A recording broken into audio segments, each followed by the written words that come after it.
आज से विपक्षी दलों के इंडिया गठबंधन की तीसरी बैठक मुंबई में चल रही है। इसमें सपा प्रमुख अखिलेश यादव भी शामिल हैं।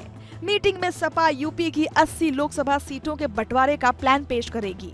सूत्रों की माने तो अखिलेश ने जो प्लान बनाया है उसमें 60% सीट यानी कि 48 सीट उन्होंने खुद अपने लिए रखी हैं, जबकि 40% यानी कि 32 सीटें दूसरे दलों को देने का प्रस्ताव दिया है। बैठक में सभी दल सीट बंटवारे के ऊपर मंथन करेंगे।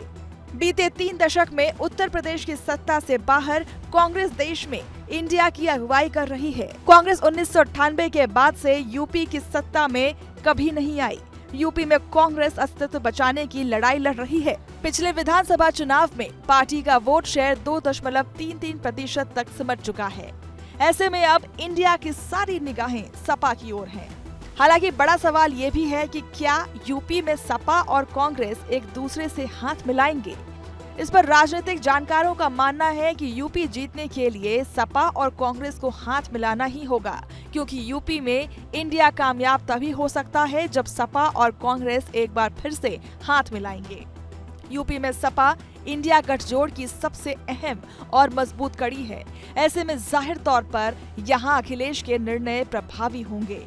सिर्फ यही नहीं, देश में कोई भी गठबंधन बिना यूपी को साधे सफल नहीं हो सकता है।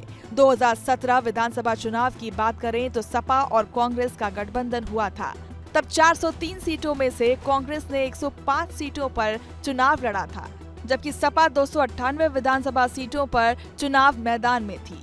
2017 चुनाव में सपा और कांग्रेस के गठबंधन को सिर्फ 54 सीटों के साथ संतोष करना पड़ा था। कांग्रेस को 7 सीटों पर जीत मिली थी, जबकि सपा को केवल 47 सीटों पर कामयाबी मिली थी।